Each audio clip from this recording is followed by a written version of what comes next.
Y si te dijera que puedes creer en Dios, pero aún así estar perdido en la vida, ¿será posible eso? Y si te dijera que no basta con tener fe si no estás caminando por el verdadero camino. Esto es profundo. Hoy vas a descubrir algo que puede cambiar tu vida y la mía. Que Cristo no es solo una opción. Él no es solo una opción. Él es el único camino. Y que si de verdad crees en Él, tu vida no debe quedarse igual. Tienes que convertirte en una piedra viva para construir el reino de Dios. Hermanos, les saluda su hermano en Cristo, Carlos Román, desde el estado de Maryland, en Estados Unidos. Hoy traemos un tema muy especial y se llama Cristo es el camino y tú eres piedra viva. Vivimos en un mundo, digámoslo así, confundido, porque muchos tienen fe, pero no tienen dirección. Muchos creen en Dios, pero viven vacíos. Muchos buscan sentido, pero no encuentran el camino. Hay personas hoy en día que están cansadas emocionalmente, luchando con ansiedad, sintiendo que su vida no avanza, tratando de hacer lo correcto, pero sin paz. Y la gran pregunta es, ¿por qué si creo en Dios, sigo sintiéndome como perdido, como aislado? Porque en realidad no basta creer en algo. Necesitas encontrarte con alguien. Y ese alguien tiene un nombre. Jesucristo, el camino, la verdad y la vida. Y de eso nos habla el evangelista Juan en el capítulo 14 del verso 1 en adelante. Jesús dijo a sus discípulos, no pierdan la paz. Si creen en Dios, crean también en mí. Cuando el corazón se acelera por noticias malas, por deudas, enfermedad o incertidumbres de la vida, Jesús no empieza dando explicaciones, sino dando un mandato de amor. No pierdan la paz. Es decir, no entregues tu interior a la desesperación, al pánico. La fe entonces se vuelve práctica cuando en medio del ruido y la tribulación decides confiar en Dios. Señor, yo creo en ti hoy, aquí estoy con esto que me pesa y que me pasa. Creer en Dios y creer en Jesús no son dos caminos distintos, es la misma confianza, pero con rostro y cercanía, según San Juan 14:1. Pero, ¿qué queremos decir cuando decimos creer en Dios y creer en Jesús, pero con rostro y cercanía? Creer en Dios no es confiar en una idea lejana o en una fuerza abstracta.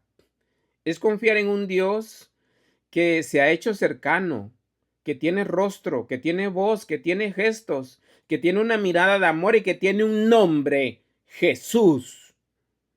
En Jesús, Dios deja de ser solo creído y pasa a ser conocido, pasa a ser escuchado y seguido. Muchas veces decimos, yo creo en Dios, pero vivimos como que si Dios estuviera lejos. Esta frase invita a dar un paso más, creerle a Jesús, confiar en su palabra cuando perdonar cuesta, cuando el futuro asusta o cuando el camino pasa por la cruz. Creer en Dios con rostro y cercanía también significa hablar con Jesús, caminar con Jesús, y especialmente tomar decisiones como Jesús. Ahí la fe deja de ser teoría y se convierte en una relación viva con un Dios vivo, con un Dios dinámico, operante, con un Dios amante de sus hijos y de todas sus criaturas. Juan 14:4 dice, y ya saben el camino para llegar al lugar a donde voy. Muchas veces decimos, no sé qué hacer con mi vida, no sé por dónde empezar, no sé cómo salir de esto. Jesús afirma que el camino no es un laberinto para expertos, sino una ruta que se aprende caminando con Él, con Jesús. Hoy puedes empezar por el camino llamado Jesús, con un paso bastante sencillo. Volver a la oración, volver a los sacramentos, volver a la palabra, tomar decisiones concretas basadas en el sentir del Evangelio. El camino se aclara cuando das el siguiente paso con Jesús, según Juan 14:6. Yo soy el camino, la verdad y la vida. Nadie va al Padre si no es por mí. Jesús no dice, yo te muestro un camino, sino yo soy el camino. No es solo una enseñanza, es una relación con alguien. Yo soy el camino. Esto significa que si quieres llegar al Padre, no basta con ser buena persona según tus propios criterios, ni con improvisar tu propia ruta espiritual, o como dicen, con tu religión a tu manera. Hay caminos que parecen rectos y al final te dejan vacío. Por ejemplo, el orgullo que te aísla, la doble vida, la tibieza, el rencor guardado o el yo puedo solo, o el dinero como Dios, la sensualidad sin freno, la búsqueda desesperada de aprobación, o como vemos hoy en día, el exceso de pantallas. ¿Y qué quiere decir el exceso de pantallas? Con la expresión el exceso de pantallas me refiero a un desmedido y constante uso de dispositivos como el móvil, como la televisión, la tablet, el ordenador o las redes sociales, hasta el punto tal de desplazar lo esencial de la vida. Por ejemplo, desplaza el silencio, la oración, el diálogo, el descanso real, la atención a las personas, incluso a uno mismo. No significa esto que las pantallas sean malas en sí mismas. Estamos hablando de un mal uso, sino que cuando ocupan demasiado espacio, terminan robando algo importante también para nuestra vida. Por ejemplo, el tiempo. Siempre decimos un rato más, nos roba la atención. Por ejemplo, la dificultad para concentrarse en otro asunto importante que hay que afrontar. Nos roba interioridad porque no hay silencio para pensar, ni orar, ni para considerar asuntos importantes de mi vida o de la familia. También compite con las relaciones porque hay presencia física, sí, pero sin presencia del corazón para aquellos que están cerca o viven con nosotros. Es decir, se pierde la oportunidad de amar a nuestros seres queridos. No hay que dejar pasar esa gran oportunidad, incluyendo el amor a tus mascotas y a tus plantas. Hablar de exceso de pantallas, porque ese es el problema, el exceso, es una invitación a revisar. ¿Uso las pantallas o ellas me usan a mí? ¿Yo las domino o ellas me dominan a mí? ¿Me ayudan a vivir mejor o me distraen de lo verdaderamente importante? Reducir ese exceso, reducir el exceso no es castigo, es libertad. ¿Por qué? Porque si reducimos el tiempo de las pantallas, vamos a recuperar tiempo para Dios. Vamos a recuperar tiempo para escuchar, para conversar, para descansar y para vivir con más profundidad el amor en nuestras relaciones familiares. A veces, apagar una pantalla, apagar el móvil, es encender el corazón. Pero también podemos convertir las pantallas en amigos o compañeros de camino. Eso también es correcto. Nos pueden ayudar. Nos pueden ayudar con el crecimiento espiritual cuando leemos páginas cristianas, educativas, o escuchamos los libros de la Biblia, o escuchamos, o leemos, o miramos meditaciones, predicaciones, el rezo del rosario, oraciones de sanación, etcétera. Jesús no te condena para humillarte, te llama para rescatarte a ti y a mí, y su invitación es concreta. El Señor nos dice: sígueme, yo soy la verdad. La verdad de Cristo no es un concepto frío, es una luz que revela quién eres y quién es Dios. Jesús, verdad, desenmascara mentiras que nos destruyen.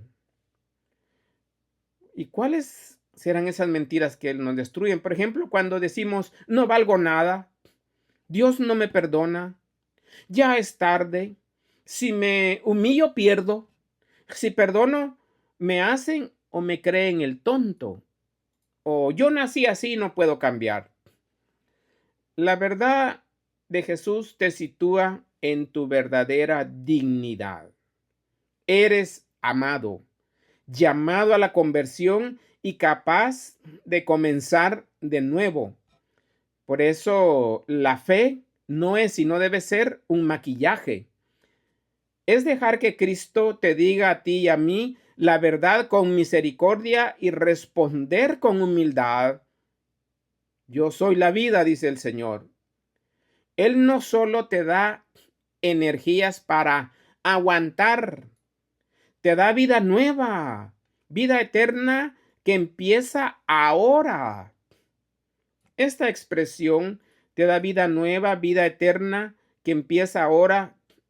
Es muy, muy importante, porque la vida que Jesús da no es solo una promesa para después de la muerte, sino una transformación que comienza hoy. Vida nueva significa que no estás condenado a repetir tu pasado, tus errores o tus heridas, porque algo maravilloso es que en Cristo siempre es posible volver a empezar. Y la vida eterna, que es la unión ininterrumpida y con Dios, además de ser una duración sin fin, también se comienza a percibir en la tierra con la práctica de los sacramentos, con una vida llena de Dios, de sentido, de esperanza y de comunión profunda con el Señor.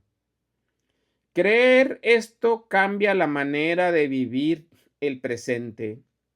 Si la vida eterna empieza ahora, entonces cada día puede vivirse con otra visión, con otra mirada. Por ejemplo, perdonando, levantándose del pecado, eligiendo el bien, confiando aún en medio de la prueba. Es decir, que no se trata solo de aguantar y esperar hasta un cielo que viene después de la muerte, sino de vivir ya ahora como hijo de Dios, como hija de Dios, con una vida renovada por dentro.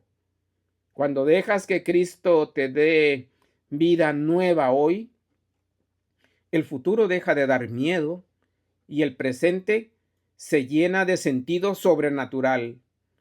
Cuando eliges a Cristo como camino, algo cambia en tu modo de ser cotidiano. Ahora pides perdón donde antes te justificabas. Ahora tú y yo decimos la verdad donde antes nos escondíamos. Cortas una relación tóxica, vuelves a la oración, aunque no sientas nada, aunque estés en aridez, pero sigues haciendo la oración. Te levantas de un pecado repetido y con la ayuda de la gracia vuelves a empezar. La vida de Cristo se nota porque trae frutos. Trae una paz que no depende de las circunstancias. Trae esperanza en la prueba. Pureza en medio de un mundo saturado de pecado. caridad donde antes había indiferencia. Para esto podemos hacer un examen sencillo. ¿Qué camino estoy siguiendo realmente? ¿A Cristo o sigo solo mis impulsos? ¿Qué mentira me repito que me roba la paz? ¿En qué área necesito volver a la vida? Tal vez en el área de la reconciliación con Dios, de la confesión, de la oración, del ordenar la vida, el servicio. Te propongo un mini compromiso. Esta semana, antes de tomar una decisión importante, di: Jesús, sé tú mi camino. Jesús, sé tú mi camino. San Juan 14:6 dice: nadie va al Padre si no es por mí. Esta frase de Jesús es clara y exigente. No dice: yo soy uno de los caminos, sino que dice: sino por mí.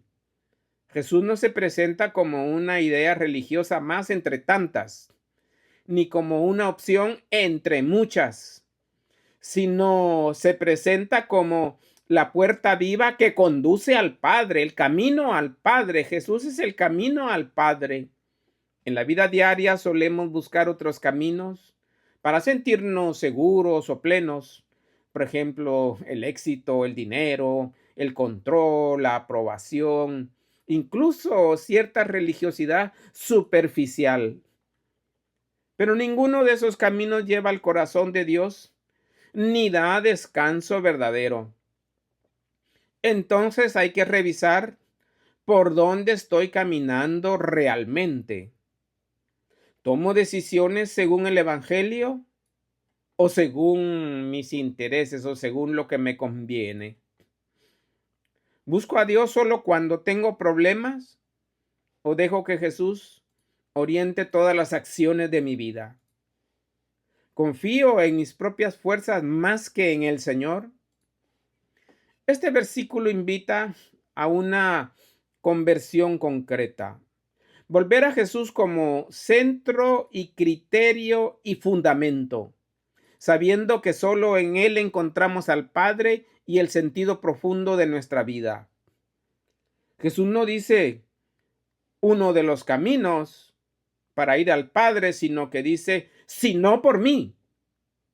Se subraya algo decisivo del mensaje de Jesús. No deja espacio, como dicen, a medias tintas. Jesús no se presenta como una opción espiritual entre muchas, ni como un guía que solo orienta desde fuera.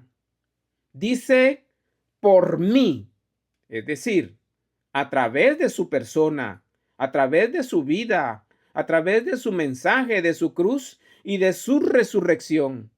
Esto rompe la lógica cómoda de pensar que todos los caminos son iguales, como está de moda decir hoy, o que basta con ser buena persona según criterios propios.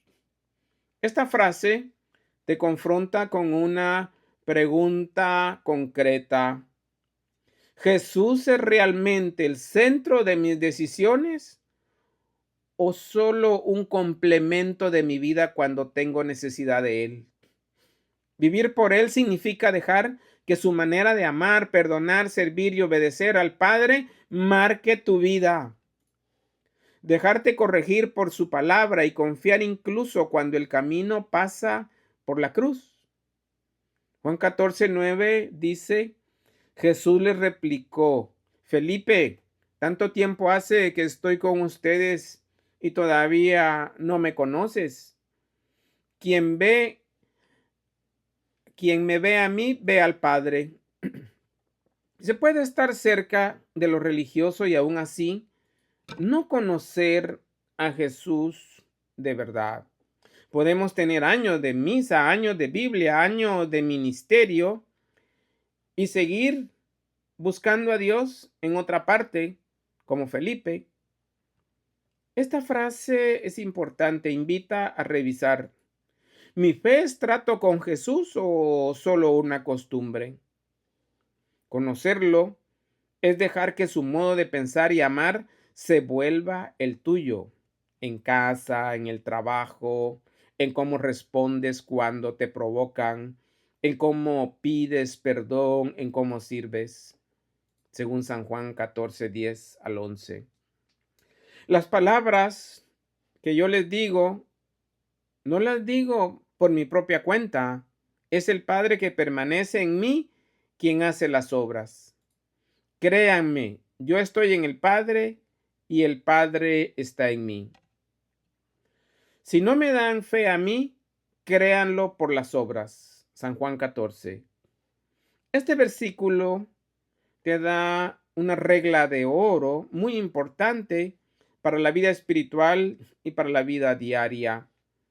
Cuando Dios está en el centro, tus palabras y tus obras se alinean y se consolidan. Esto es importante.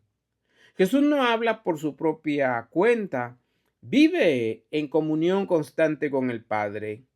Eso significa que el discípulo no puede vivir a su manera y luego pedirle a Dios que bendiga lo que el discípulo decidió. La fe madura empieza cuando dice: Señor, que no sea mi impulso el que hable, que sea tu voluntad la que me guíe en este momento. Jesús usa la expresión las palabras que yo les digo. Aquí Jesús te enseña algo muy importante. Te enseña a ti y a mí a revisar tu boca, a revisar nuestra boca, porque muchas heridas se abren por palabras dichas por mi propia cuenta y de modo imprudente. Por ejemplo, una respuesta cortante, una respuesta llena de ironía, un chisme, una crítica sin caridad, promesas que no cumplirás, discusiones o discusiones para ganar y no para amar. Esta semana, antes de hablar cuando estés molesto, haz una pausa de 5 segundos y pregúntate, ¿esto construye o destruye? ¿Viene del Padre o de mi orgullo? Esa pequeña pausa puede salvar un matrimonio, puede salvar un equipo, una amistad y también tu paz interior. Es el Padre quien hace las obras. Esto es un gran principio y lo dijo el Señor, porque esto te libera de dos cargas. Primero, de la ansiedad de creer que todo depende de ti, sino que Dios obra y tú colaboras. Segundo, te libera del orgullo de pensar que todo logro es mío. Y si algo bueno salió, dale la gloria al Padre, porque el Padre es el que hace las obras.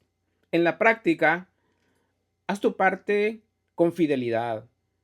Trabajar, estudiar, servir, perseverar. Pero deja el resultado y la gloria en las manos de Dios. Y aprende a reconocer sus obras en lo cotidiano. Por ejemplo, una puerta que se cerró para cuidarte, una corrección que te enderezó, una persona que apareció a tiempo, una fuerza interior que no era la tuya, pero que te guió hacia lo correcto. Jesús dice, si no me dan fe a mí, créanlo por las obras. Hay días en que no sientes nada en la oración y la tentación de todos es pensar, Dios no está aquí, Dios no me escucha. Jesús te dice, mira las obras del Dios, del Padre, las mías. Mira lo que Él ya hizo en tu historia. Perdones que parecían imposibles, caídas de las que te levantó, cambios reales, puertas abiertas, tentaciones vencidas, consuelos recibidos. Entonces Jesús no dice, yo muestro el camino, yo enseño el camino. Él dice, yo soy el camino. Es importante preguntarse, ¿estoy caminando con Cristo o solo sé cosas teóricas de Él? ¿Mi fe es una relación viva con el Señor, con un Jesús vivo y resucitado o solo una costumbre? ¿Estoy siguiendo su camino o constantemente sigo el mío? Es como alguien que tiene GPS, pero decide no seguir la ruta, tiene la guía, pero sigue perdido. Así hay muchos cristianos, conocen a Cristo, pero no lo siguen. Qué terrible y qué común es ver esto hoy en día. En la segunda lectura, el apóstol Pedro, estamos en la primera carta del apóstol Pedro, capítulo 2 del verso 4. Dice, acérquense al Señor Jesús, la piedra viva, rechazado por los hombres, pero escogida y preciosa a los ojos de Dios. Acérquense, acérquense, es una orden de amor. No se trata de saber más de Jesús, sino de ir hacia Él. En la vida real, uno se aleja cuando está herido, cuando uno está cansado o confundido. Pero Pedro dice, acércate precisamente así, así como estás. Jesús es piedra viva, es piedra firme, piedra estable, no se quiebra. Puedes entonces apoyar tu vida en Él. Y al mismo tiempo fue rechazada por los hombres. Si hoy tú también has sido rechazado, tal vez malinterpretado, o te han hecho sentir de menos, no te sorprendas. Tu Señor ya pasó por allí. Pero Dios declara este rechazo de los hombres como escogido y precioso. ¿Por qué? Porque tu valor no viene del aplauso humano, sino de la mirada amorosa del Padre. Esta semana, tu conversión y la mía empieza con un movimiento. Acércate, acerquémonos de nuevo a la oración, a la Eucaristía, al arrepentimiento, a la confesión, al silencio, a la palabra. Porque ustedes también son piedras vivas que van entrando en la edificación del templo espiritual para formar un sacerdocio santo. Primera de Pedro 2:5. Ahí está una identidad que sana y levanta.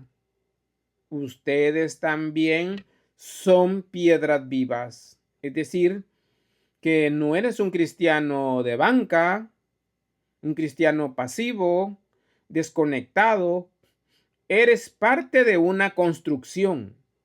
Una piedra viva no vive para sí, sino que encaja, sostiene, da estabilidad y hace posible la construcción de un edificio, de una casa. En lo cotidiano, ser piedra viva significa tu fe no puede ser solo privada, debe edificar. En tu familia, ser piedra viva significa promover la unidad, el perdón, tener paciencia. En tu trabajo, ser piedra viva significa promover la honestidad, practicar el servicio. En la iglesia significa el compromiso, la corresponsabilidad. Y sacerdocio santo no significa que todos seamos sacerdotes ministeriales, sino que todos estamos llamados a ofrecer nuestra vida a Dios. Lo que haces, lo que sufres, lo que trabajas, lo que callas, lo que sirves. Todo puede volverse ofrenda santa si lo unes a Cristo, si lo unes a los sufrimientos de Cristo, si lo unes a la vida de Cristo. He aquí que pongo en Sión una piedra angular, escogida y preciosa. El que crea en ella no quedará defraudado. Primera de Pedro 2:6. La piedra angular es la que alinea todo el edificio. Si esa piedra está fuera de lugar, todo queda torcido o tambaleante. En tu vida, la pregunta es directa. ¿Cristo es tu piedra angular o solo un añadido cuando te conviene? Cuando Jesús es la base, tus decisiones se ordenan. También se ordenan los afectos, el dinero, el tiempo, las prioridades, las relaciones. Y viene una promesa muy hermosa. El que crea en ella no quedará defraudado. Muchas cosas defraudan. Personas, planes, expectativas, incluso uno mismo. Todo esto puede defraudar. Pero Cristo no defrauda. Quizá no te dará todo como tú lo imaginabas, pero sí te llevará a la verdad, a la libertad y a la vida. Creer aquí es construir sobre Él, no solo emocionarte un día. Y aquí viene algo muy hermoso. La fe es un sí repetido. La fe es un sí repetido. Hoy también en medio de tus luchas puedes decir, Señor, creo, pero aumenta mi fe. Esa decisión te hace dichoso porque te conecta con el trono de la misericordia de Dios Padre, de Dios Hijo y de Dios Espíritu Santo. Acérquese al Señor Jesús, la piedra viva. Ustedes también son piedras vivas. Primera de Pedro, capítulo 2 y verso 4 al 5. Aquí está una afirmación contundente de este mensaje. Cristo es el camino y tú estás llamado a formar parte de él, a formar parte de ese camino.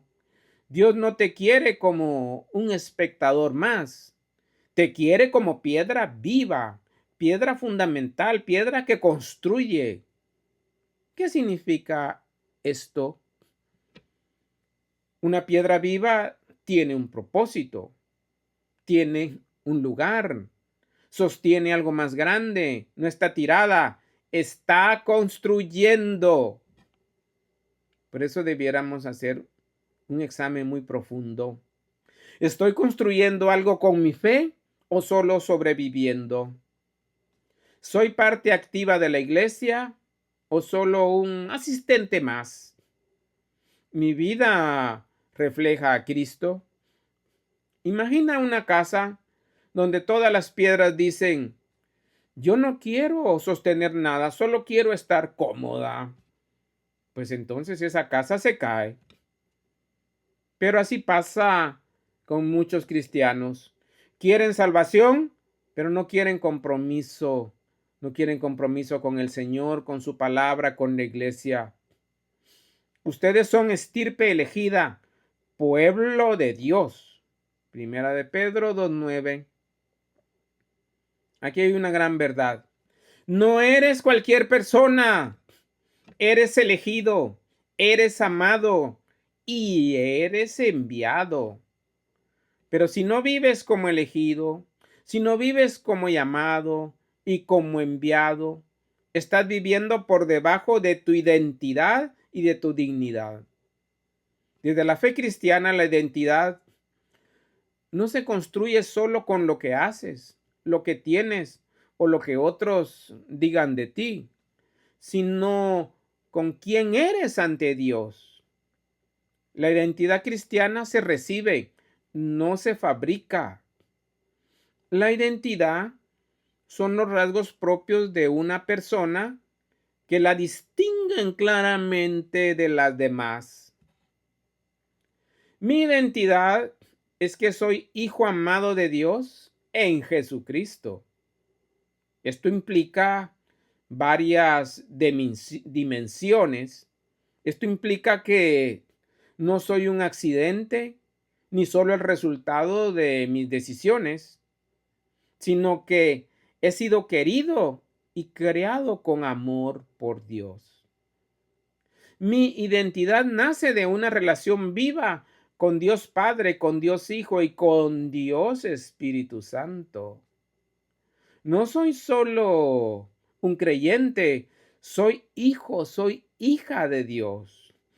Mi valor no depende del éxito. Mi valor no depende del fracaso, ni del pecado, ni de la herida. Mi dignidad viene de ser hijo o hija de Dios. Y aquí hay una vocación importante. No solo soy alguien distinto de los demás, sino que estoy llamado a amar, a servir, a dar testimonio y a vivir en santidad. Entonces tengo también una misión que cumplir. Mi identidad no termina en esta vida, está orientada a la vida eterna que comienza ahora. Vivir desde esta identidad en realidad lo cambia todo, porque Ya no actúas para valer, sino porque ya vales, ya tienes un valor. No obedeces por miedo, sino por amor. No te valoras por tus caídas, sino por la misericordia de Dios que te levanta, como el hijo pródigo levantado por el amor del Padre. Cuando recuerdas o recordamos quiénes somos, quién eres en Dios, un hijo amado, un hijo llamado, un hijo perdonado y enviado, entonces te das cuenta de que recuperas la dirección, la libertad y la paz. ¿Quién eres tú? Había un joven llamado Andrés que vivía cansado, aunque por fuera parecía que todo iba bien. Tenía trabajos, amigos, proyectos, pero por dentro sentía un vacío persistente. Se parecía a aquel Francisco llamado el rey de las fiestas. Un día se miró al espejo y se preguntó en voz baja, ¿quién soy yo? ¿De verdad? Durante años había intentado definirse, valorarse por lo que hacía, por lo que otros esperaban de él y por sus errores pasados. Pero cuando fallaba se sentía menos valioso. Cuando tenía éxito se sentía alguien, pero solo por un rato o quizás por un ratito. Su identidad cambiaba según las circunstancias. Pero un día, providencial, entró a una iglesia casi por casualidad. El templo estaba en silencio. Se sentó al fondo y escuchó una frase proclamada en la palabra de Dios. Antes de formarte en el vientre, yo te conocía. De Jeremías 1:5. Esa palabra, digámoslo así, lo descolocó, lo tumbó. Por primera vez entendió algo nuevo. Le vino una nueva luz. Su identidad no empezaba en lo que él hacía, sino en lo que Dios veía en él. No era un número más, ni un error, ni solo una historia complicada. Era alguien conocido, era alguien querido, amado y amado por Dios. Con el tiempo fue descubriendo otra verdad aún más profunda. En la oración, él escuchó resonar en su corazón las palabras del Padre dichas a Jesús. Tú eres mi Hijo amado, de Marcos 1:11. Entonces lo comprendió, vino la luz. Eso también era para él. Porque desde la fe cristiana, la identidad no se fabrica, la identidad se recibe. No nace del esfuerzo por ser alguien, sino de la relación con Dios. Qué hermoso es todo esto. Andrés empezó a entender que la identidad es la conciencia de ser uno mismo. Esto es importante. Sí, pero desde el amor que lo crió y lo sostiene, el amor del Padre. Ya no necesitaba compararse ni demostrarse. Ya no necesitaba comparar sus cualidades, su aspecto físico, su color de ojos, su color de piel, su color de pelo. Su valor no dependía del aplauso ni del rechazo. Su identidad estaba firmemente cimentada y anclada en Cristo. Como dice San Pablo, ya no vivo yo, es Cristo quien vive en mí, de Gálatas 2:20. Desde ese día, Andrés siguió siendo el mismo, pero distinto. Hubo un cambio notorio. Pero, ¿cómo así? El mismo, pero distinto. Sí, las mismas manos, pero ahora para servir. La misma historia, pero ahora redimida. Redimida por la sangre de Cristo. La misma vida, pero ahora con sentido profundo, con dirección, con propósito. Porque cuando una persona descubre su identidad cristiana y el gran amor con que Dios le dio todas las cualidades y características que posee, deja de preguntarse solo quién soy y empieza a vivir desde esta certeza, desde esta gran verdad. Soy de Dios, pertenezco a Él y mi vida tiene un propósito. El salmo responsorial está tomado del Salmo 32. El Señor cuida de aquellos que lo temen. Salmo 32, del verso 18 en adelante. Pero ¿qué es ese temor de Dios? ¿O por qué dice de aquellos que lo temen? El temor de Dios no es miedo, ni es pánico, sino un don del Espíritu Santo que infunde respeto, que infunde reverencia y amor de hijos hacia Dios. El temor de Dios es la conciencia de su grandeza y de la bondad de un Padre amoroso y dulce, lo que lleva a evitar el pecado por amor a Él más que por un castigo. El temor de Dios reconoce nuestra pequeñez y la dependencia total de nuestro Creador. El temor de Dios entonces es respeto, respeto amoroso, no miedo. El temor de Dios no es un temor servil, no es el terror de un esclavo ante un tirano. El temor de Dios es el temor amoroso de un hijo que no quiere ofender a un padre bueno y amado. El temor es un don del Espíritu Santo. Es uno de los 7 dones de Isaías. Isaías 11 del 2 al 3. Este temor ayuda a los fieles a vivir conforme a la voluntad de Dios. El temor de Dios se considera la base de la verdadera sabiduría, ya que reconocer a Dios como el Ser Supremo alinea la vida del creyente a la verdad y a la virtud. El temor de Dios es abandono confiado. Fíjense bien lo que estamos diciendo. Hemos profundizado. El Papa Francisco describió el temor de Dios como el abandono en la bondad de nuestro Padre que nos quiere mucho. El abandono en la bondad de nuestro Padre que nos quiere mucho. Cuida el Señor de aquellos que lo temen y en su bondad confían. Salmo 32. Esto es muy profundo. Aquí el Salmo une dos actitudes que deben ir juntas: temor de Dios y confianza. Cuida el Señor de aquellos que lo temen y en su bondad confían. Esta palabra en realidad es un bálsamo para el corazón cansado y herido.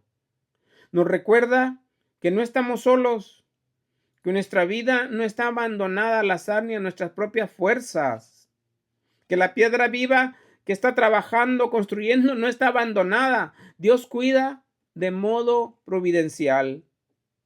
Dios no vigila desde lejos, sino que acompaña, sostiene y protege como un padre atento. Qué hermoso. Los salva de la muerte y en épocas de hambre les da la vida, dice el Salmo. Dios no promete una vida sin desiertos. Promete acompañarnos con su presencia y darnos la salvación. Dice el Salmo, los salva de la muerte. Y es verdad. El Señor nos salva de nuestras muertes de cada día. Nos salva de la desesperanza, de la tristeza, del vacío, de la depresión, de los rencores que matan por dentro. Nos salva de los vicios que apagan el alma, de las relaciones rotas, de una fe que se ha enfriado. Y en épocas de hambre, dice el Salmo, les da vida. Habla de esos tiempos donde no hay fuerzas, no hay trabajo, no hay salud, no hay consuelo o no hay ganas de orar. Ahí el Señor alimenta de otra manera. En esos tiempos el Señor alimenta con su presencia que nos llena de la verdadera paz. Nos alimenta con su palabra, con la Eucaristía, con los sacramentos, con una gracia silenciosa que nos llena de paz y que fortalece para resistir y no rendirse. Bueno, ahora les voy a hablar de la piedra que no tuvo miedo. Y ustedes se preguntarán, ¿qué es eso de la piedra que no tuvo miedo? Había un hombre llamado Mateo que vivía en una ciudad ruidosa y herida. A su alrededor veía injusticia, violencia, indiferencia y mucha gente viviendo sin esperanza. Muchas veces se preguntaba si valía la pena seguir a Cristo en un mundo así. Un día, leyendo el Evangelio, se encontró con estas palabras de Jesús. Yo soy el camino, la verdad y la vida, de Juan 14:6. Y entonces Mateo entendió que seguir a Jesús no era elegir una ruta fácil o cómoda, sino caminar con él incluso cuando el entorno no acompañaba. Pero el miedo seguía ahí y se preguntaba, ¿y si me equivoco? O como que el demonio le ponía aquello de, ¿y si pierdo? ¿Y si sigo al Señor y me quedo solo? Entonces recordó otra palabra que había escuchado en la comunidad. Acérquense al Señor Jesús, la piedra viva, y también ustedes sean piedras vivas. Primera de Pedro, capítulo 2, versos del 4 al 5. Entonces comprendió que Dios no le pedía huir del mundo herido, sino vivir dentro de él como piedra viva. Es decir, una piedra viva que sostiene, que da firmeza, que construye la esperanza donde todo parece derrumbarse. Aún así, el temor no desaparecía del todo, había un poquito de temor. Hasta que un día, en medio de una dificultad concreta, volvió al Salmo y leyó: Cuida el Señor de aquellos que lo temen y en su bondad confío. Salmo 33:18. Ahí entonces algo cambió. Mateo entendió que seguir a Jesús no era un salto al vacío, sino un acto de confianza. Dios no prometía ausencia de pruebas, pero sí cuidado fiel. No estaba solo en el camino. Desde entonces, Mateo siguió viviendo en el mismo mundo herido, con los mismos problemas y luchas, pero con otra actitud. No desde el miedo, sino desde la confianza. No escondiéndose, sino edificando, porque había descubierto una verdad profunda. Escucha con mucha atención. Seguir a Jesús, camino, verdad y vida, y ser piedra viva en medio del pecado, no es motivo de miedo, no es motivo de temor, sino de esperanza, ya que el Señor cuida de los que lo temen y esperan en su amor. Hoy el Señor te está diciendo a ti y a mí, no basta con creer. Tienes que caminar con el Señor y el Señor te dice, tienes que caminar conmigo. No basta con asistir a la reunión. Tienes que convertirte en piedra viva que construya también el reino de Dios. No basta con escuchar. Tienes que responder al Señor, responder a la gracia. Cristo te dice hoy, yo soy el camino. Juan 14:6. Pero la gran pregunta es, ¿vas a seguir caminando solo o vas a tomar tu cruz y seguirme de verdad? Mira qué pregunta. Podrías hacer esto esta semana. Número 1, una oración diaria de unos 5 a 10 minutos, donde hablas con Cristo como amigo, como persona real. Número 2, puedes leer el texto que hemos comentado de Juan 14 lentamente, pero déjalo que ese texto te hable. Número 3, sirve a alguien concretamente. Haz un acto de amor y de servicio real. Número 4, pregúntate cada día, ¿estoy caminando con Cristo o camino sin Él por mi cuenta? Por eso es importante que oremos. Señor Jesús, tú eres el camino, la verdad y la vida.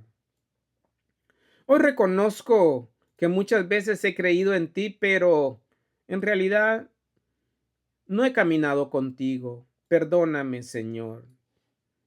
Conviérteme, hazme una piedra viva. Hazme parte de tu iglesia, parte de tu obra. Hazme un instrumento de tu paz y de tu amor. Lléname de tu espíritu. Dame propósito, dirección. Y enséñame a seguirte cada día hasta llegar al Padre. Señor Jesús. Señor Jesús, camino, verdad y vida. Hoy te entrego mi inquietud y mi falta de paz. Perdona mis rodeos, mis atajos. Perdona mi terquedad cuando quiero hacer mi voluntad y no la tuya. Perdóname. Enséñame, por favor, a confiar en ti, a caminar contigo, paso a paso, aunque no lo comprenda todo. Y revela, Señor, por misericordia en mi vida, el rostro amoroso del Padre al verte a ti. Que al mirarte a ti, yo aprenda a amar, a perdonar y a servir. Pero por favor, aumenta mi fe para que no sea solo palabras, sino obras. Y dame tu Espíritu Santo para hacer el bien con alegría y con valentía. Llévame contigo, Señor, y hazme un instrumento de tu paz, un instrumento de tu obra, una piedra útil. Amén y amén.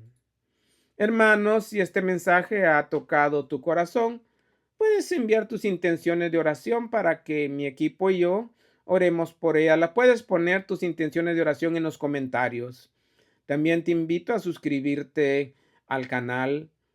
Dale a la manita arriba, dale like, comparte este video con quienes creas tú que lo necesiten y activa la campanita para no perderte ninguna reflexión de la serie La Palabra que Transforma. Gracias por escribir un comentario y ser parte de nuestra comunidad. Bendito seas, bendito sea el camino y la decisión que estás tomando hoy de seguir a Jesús, camino, verdad y vida. Recuerda, Jesús es el camino y tú y yo somos piedras vivas. Amén y amén.